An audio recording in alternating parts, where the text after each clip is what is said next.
The manifest did not indicate that he should not be removed, because he should be removed. Why would it say he could not be removed? Yes, he had the order of withholding, but that no longer applies under the law. Gentlemen, do you know the difference between a deportation order and a withholding order? Do you know the difference? Well, we're not in the government. But you didn't spend, so you couldn't even spend. Why don't you just say, isn't it wonderful that we're keeping criminals out of our country? Why can't you just say that? Why do you go over and over, and that's why nobody watches you anymore? You know, you have no credibility. President Trump met with President Nayib Bukele from El Salvador, and of course, one of the main questions today was about Kilmar Abrego Garcia, the MS-13 gang member who was adjudicated as a risk to the community, was found to be non-bondable and has evidence of being a flight risk based on the fact he doesn't show up to court when he gets summons for his court appearances. But El Salvador was in America now, and of course, people are saying, wait, you have this guy in your custody. Maybe you can release him back to America. And Trump and Nayib had a great conversation about this. We're going to come back and listen to the full thing, but we've also got Stephen Miller, who is now playing point on this, and it's been very great to see him pushing back on the fake hoax narrative that this guy was sent out of our country due to an administrative error. He was not a citizen, and his withholding of removal was superseded by the Alien Enemies Act and by President Trump. The fact that they're unhappy with that change, the fact that this guy was allowed to just free around the country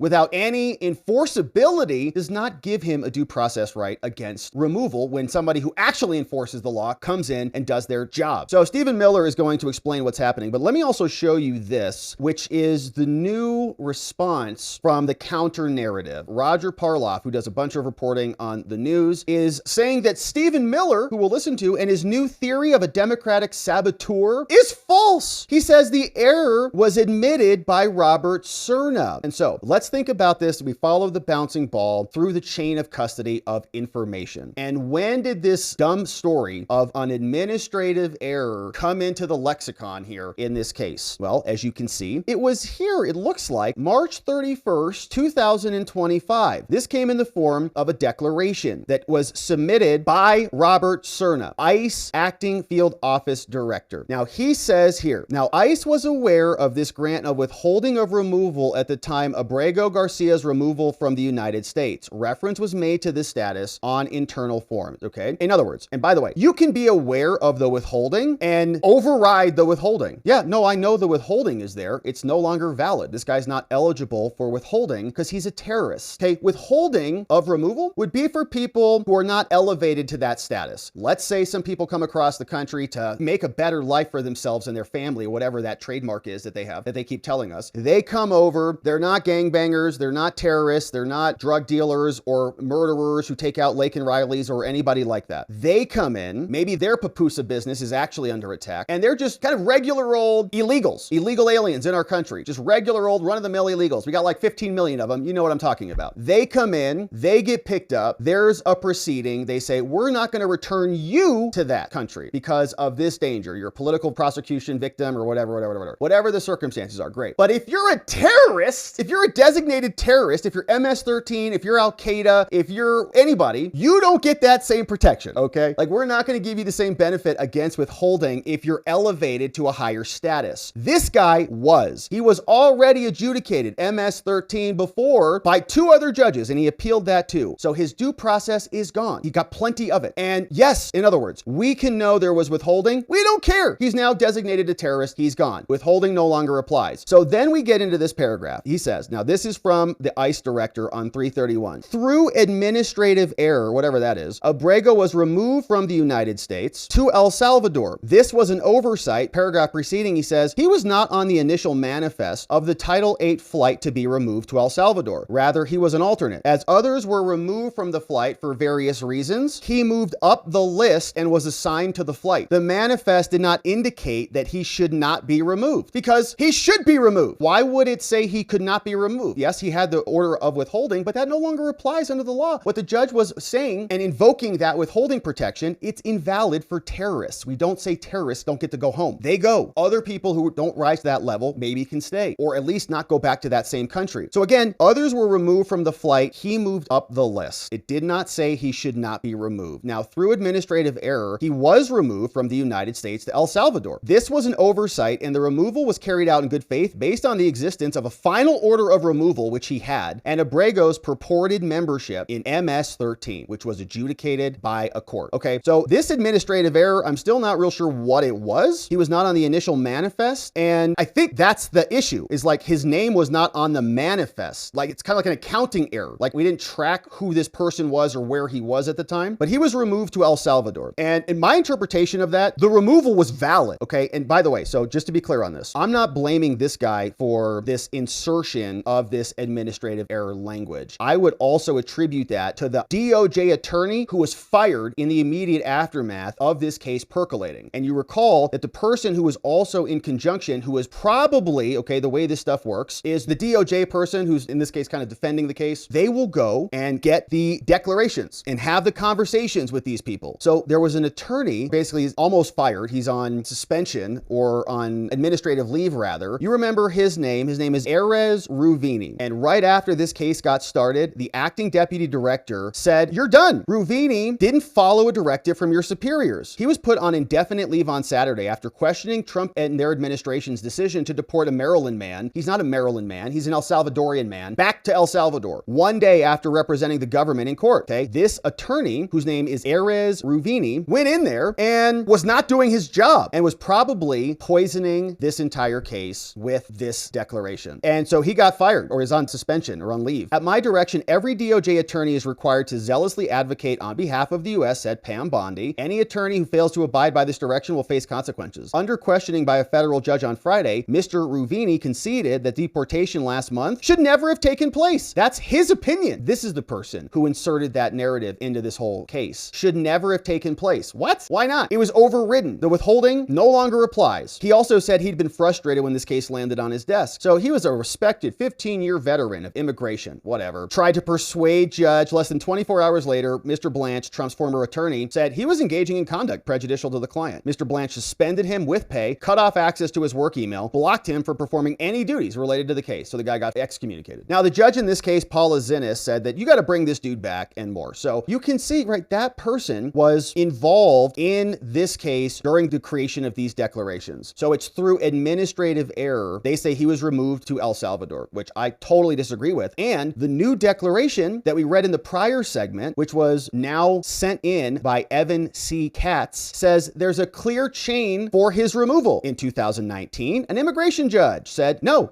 bond. Okay, a judge, no bond. And finding that you're part of MS-13 was trustworthy, supported by other evidence. He didn't rebut that during his trial back then. And on appeal, it was upheld. So then his order of removal was no longer valid because of his membership in MS-13. That is a declaration from Evan C. Katz, right? Another person who has enforcement and removal operations experience, assistant director over there. So that U.S. attorney and that other ICE director were in fact wrong. It was an administrative error. He should have been removed. He could have been removed to El Salvador because the judge's withholding is invalid based on the declaration of the Alien Enemies Act, the proclamation issued by President Trump. So all of these narratives are invalid. And you've seen this before, and this is a problem. I would agree with their criticism here that this narrative shouldn't have taken hold, right? There's a poison pill that plants the poison seed, and then the seed blossoms and infects the entire case. And Anna Bauer was commenting on this too. So ICE official Robert Cerna submitted it in a sworn declaration saying it was an error, administrative error. The lawyer who's about to be fired, Erez, said it's an error. And then it worked its way up like it was part of the narrative. It was a part of the case. And then Solicitor General John Sauer also attached his name to it when it hit the Supreme Court, give or take. But, did he sign off on that? I don't know. As you know, the names are on, the top line signers on basically every document. But it was submitted in multiple filings. The whole thing was a fake narrative. The dude had lawful authority to be removed out of our country. And one person who explains that very beautifully is Stephen Miller. So with that background, let's listen to him explain what this real narrative is now that we figured it out. Good morning, everybody. Good morning. Who wants to go first? Do you plan on ramping up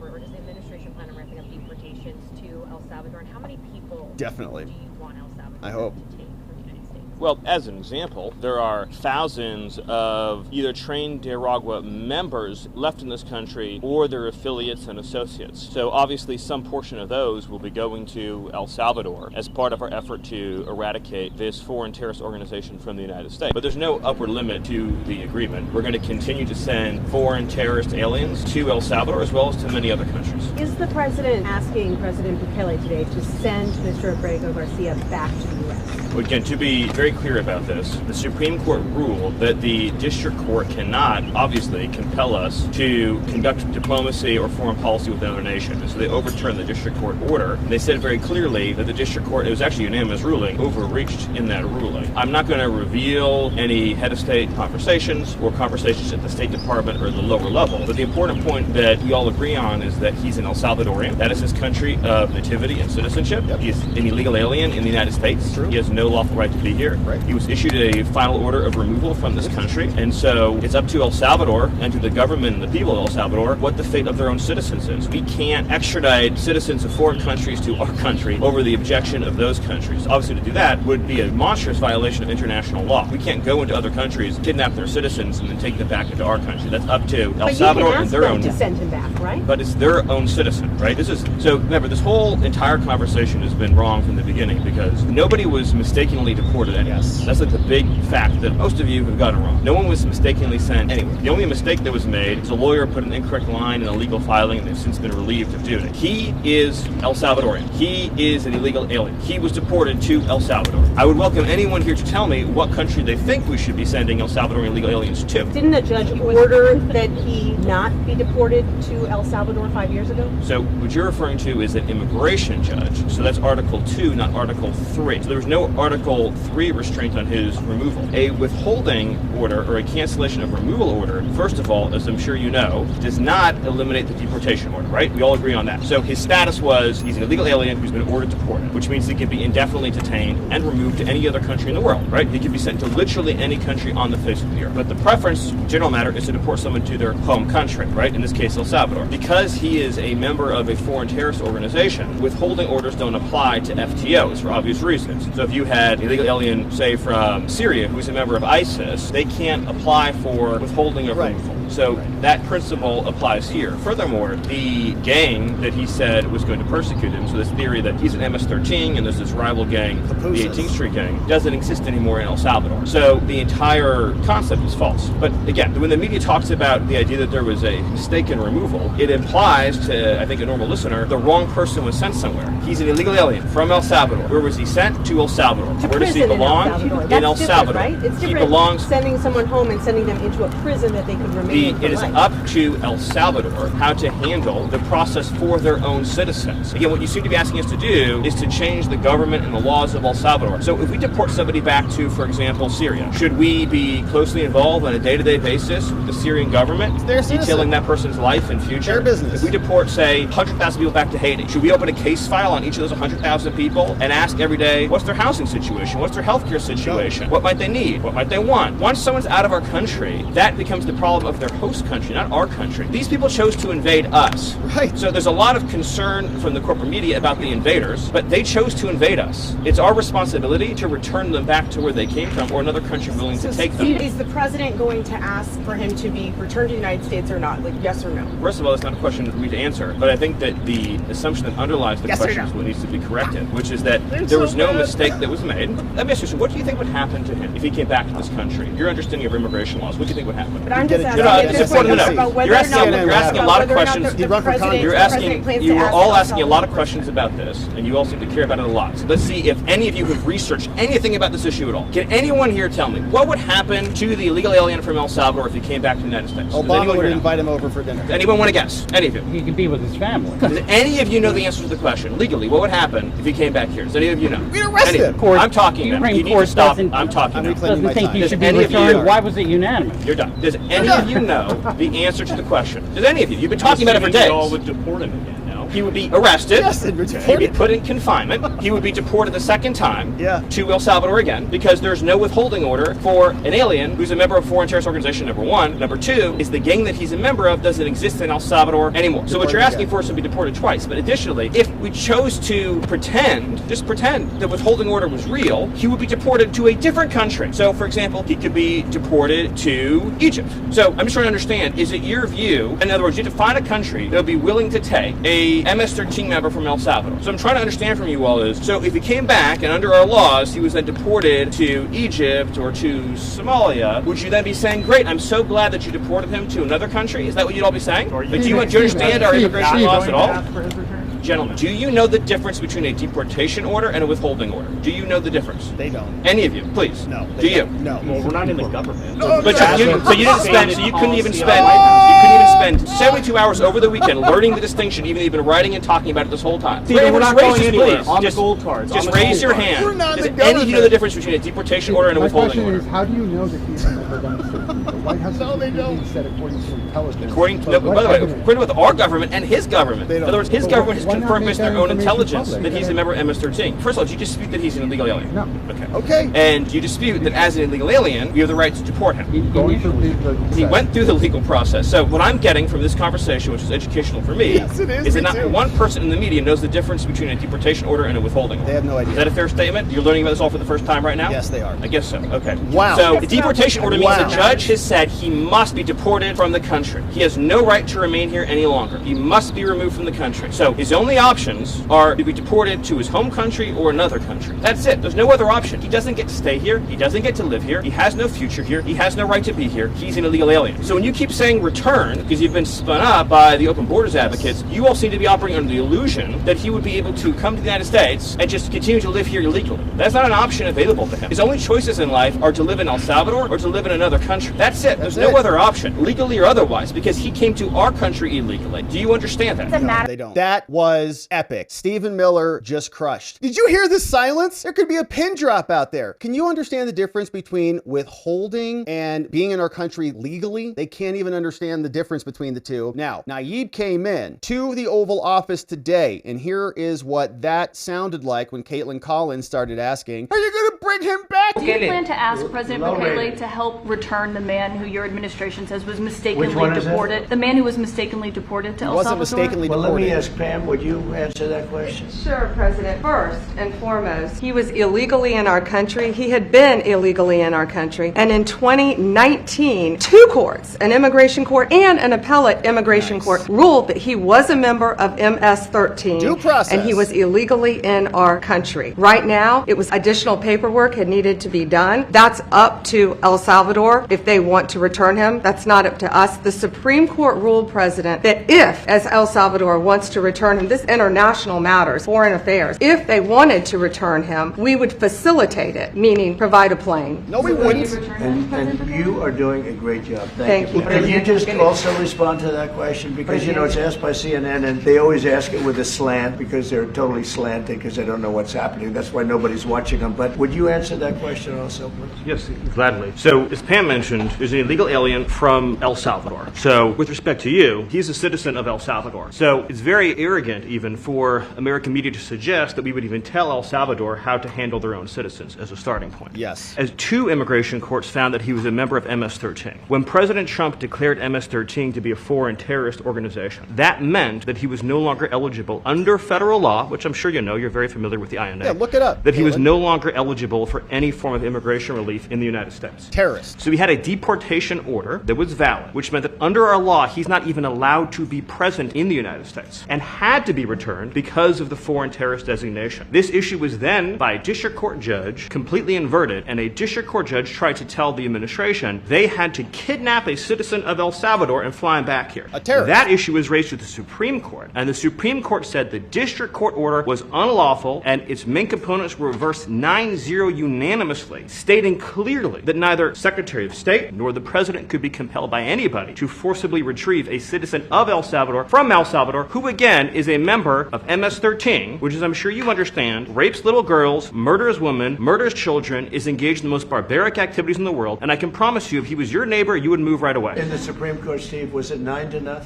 Yes, it was a 9-0 In our favor. in our favor against the district court ruling, saying that no district court has the power to compel the foreign policy function of the United States. As Pam said, That was the order. The ruling solely stated that if this individual, at El Salvador's sole discretion, was sent back to our country, that we could deport him a second time. No version of this legally ends up with him ever living here because he is a citizen of El Salvador. That is the president of El Salvador. Your questions about it, per the court, can only be directed to him. Can President Bukele weigh in on this? Do you plan to return him? I'm supposed to not suggesting that I smuggle terrorists into the United States, right? How can I return him to the United States? Like, I smuggle him into the United States, or what do I do? Of course, I'm not going to do it. It's like, the question is preposterous. How can I smuggle a terrorist into the United States? Pam will give I you don't an have the airplane. power to return him to the United States. You could release him inside El Salvador. Yeah, but not very very fond of releasing terrorists into our country. I mean, we just turned the murder capital of the world into the safest country of the Western Hemisphere, and you want us to go back, releasing criminals so we can go back to being the murder capital of the world? And that's not going to happen. Well, they'd love to have a criminal, released into our I mean, there's a fascination. They would love it. Yeah. These are sick people. Tell me about it. Marco, do you have something to say about that? Yeah, I mean, Stephen outlined it. I don't understand what the confusion is. This individual is a citizen of El Salvador. He was illegally in the United States and was returned to his country. That's where you deport people, back to their country of origin. Yeah. Except for Venezuela, that wasn't refusing to take people back, or places like that. I can tell you this, Mr. President. The foreign policy of the United States is conducted by the President of the United States, not by a court. And no court in the United States has a right to conduct the foreign policy of the United States. It's that simple. End of story. End of story! The Supreme Court held, by the way, to Marco's point. The Supreme Court said exactly what Marco said, that no court has the authority to compel the foreign policy function of the United States. We won a case 9-0, and people like CNN are portraying it as a loss, as usual, because they want foreign terrorists in the country who kidnap women and children. But President Trump, his policy is foreign terrorists that are here illegally get expelled from the country, which, by the way, is a 90-10 issue. Mr. President, you said that if the Supreme Court said someone needed to be returned, that you would abide by that. You said that on Air Force One just a few days ago. And they said that